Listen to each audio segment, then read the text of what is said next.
शान्ताकारं भुजगशयनं पद्मनाभं सुरेशं विश्वाधारं गगनसदृशं मेघवर्णं शुभांगं लक्ष्मीकान्तं कमलनयनं योगविद्यानगम्यं वन्दे विष्णु भवभयहरं सर्वलोकैकनाथम्। ओम नमो भगवते वासुदेवाय।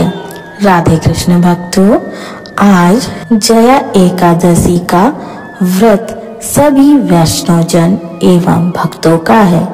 भक्तों, बिना व्रत कथा के श्रवण के एकादशी व्रत का फल अधूरा है। इसलिए आइए श्रवण करते हैं जया एकादशी व्रत की कथा। प्रेम से बोलो जय श्री कृष्ण। गांडीवधारी अर्जुन ने कहा, हे भगवान, अब आप कृपा करके मुझे माघ महीने के शुक्ल पक्ष की एकादशी के संबंध में विस्तार से बताइए। शुक्ल पक्ष की एकादशी में किस देवता का पूजन करना चाहिए और इस व्रत की क्या कथा है और इसको करने से किस फल की प्राप्ति होती है। भगवान श्री कृष्ण ने कहा, हे अर्जुन, माघ महीने के शुक्ल पक्ष की एकादशी को जया एकादशी कहते हैं। इस एकादशी के उपवास से मनुष्य भूत, प्रेत, पिशाच आदि की योनि से छूट जाता है और इस एकादशी के विधि पूर्वक उपवास को नियम से करने पर मनोवांछित फल की प्राप्ति होती है। अब मैं तुमसे जया एकादशी के व्रत की कथा को कहता हूँ, ध्यान पूर्वक श्रवण करो। एक बार देवताओं के राजा इंद्र नंदन वन में भ्रमण कर रहे थे। चारों तरफ किसी उत्सव का सा माहौल था। गंधर्व गा रहे थे, गंधर्व कन्याएं नृत्य कर रही थी। वहीं पुष्पवती नामक गंधर्व कन्या ने माल्यवान नामक गंधर्व को देखा और उस पर आसक्त होकर अपने हाव भाव से उसे रिझाने का प्रयास करने लगी। माल्यवान भी उस गंधर्व कन्या पर आसक्त होकर अपने गायन का सुर ताल भूल गया।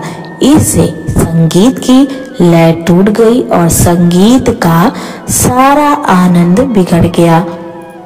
सभा में उपस्थित देवगणों को यह बहुत बुरा लगा। यह देखकर देवेंद्र भी रुष्ट हो गए।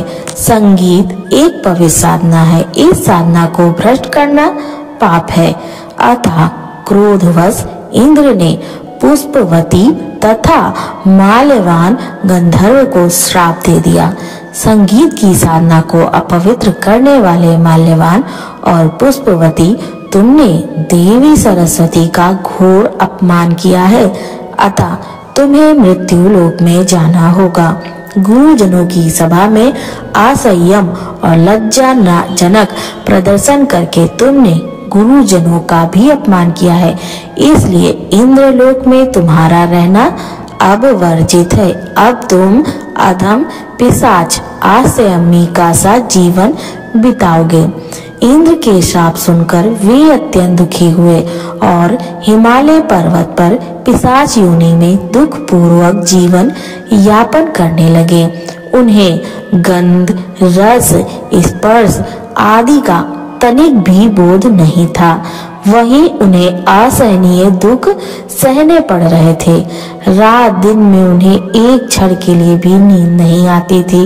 उस स्थान का वातावरण अत्यंत शीतल था, जिसके कारण उन्हें हमेशा ठंड लगती थी। हाथ पैर सुन्न पड़ जाते थे, दांत बजने लगते थे। एक दिन उस पिशाच ने अपनी स्त्री से कहा, ना मालूम हमने पिछले जन्म में कौन से पाप किए हैं जिसके कारण हमें इतना दुखदायी या पिशाच योनि प्राप्त हुई है।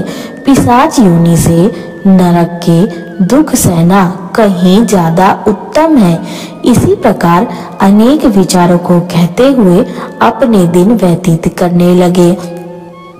भगवान की कृपा से एक बार माघ महीने के शुक्ल पक्ष की जया एकादशी के दिन इन दोनों ने कुछ भी भोजन नहीं किया और न ही कोई पाप कर्म किया। उस दिन मात्र फल फूल खाकर ही दिन व्यतीत किया और महान दुख के साथ पीपल के वृक्ष के नीचे विश्राम करने लगे।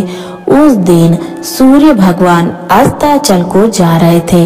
वह रात इन दोनों ने एक दूसरे से सटकर बड़ी कठिनता से काटी।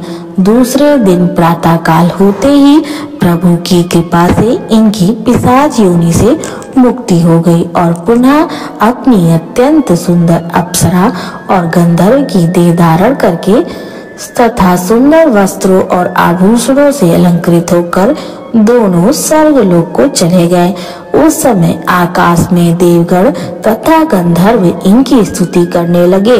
नागलोक में जाकर इन दोनों ने देवेंद्र को दंडवत प्रणाम किया। तब इंद्र को भी उन्हें उनके रूप में देखकर महान विस्मय हुआ और उन्होंने पूछा, तुम्हें पिशाच योनि से किस प्रकार मुक्ति मिली, उसका पूरा वृत्तांत मुझे बताओ। इंद्र की बात सुन माल्यवान ने कहा, हे देवताओं के राजा, श्री हरि की कृपा तथा जया एकादशी के व्रत के पुण्य से हमें पिशाच योनि से मुक्ति मिली है।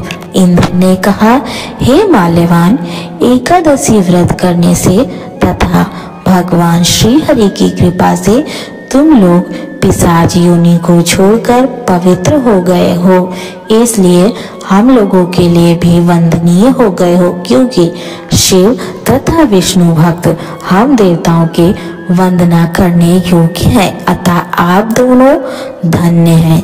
अब आप प्रसन्नता पूर्वक देवलोक में निवास कर सकते हैं।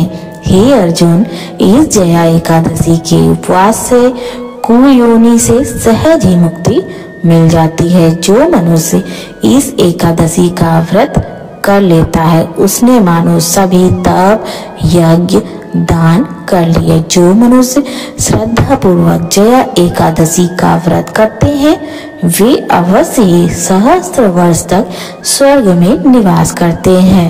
बोलो जय श्री कृष्ण। आशा है आपको यह वीडियो पसंद आई होगी। वीडियो पसंद आई हो तो वीडियो को लाइक कर दें और अगर मेरे चैनल पर नए आए हैं तो चैनल को सब्सक्राइब कर दें और ऐसी ही जानकारी लगातार बिना रुकावट मिलते रहने के लिए बेल आइकन दबाना ना भूलें। जय श्री कृष्ण।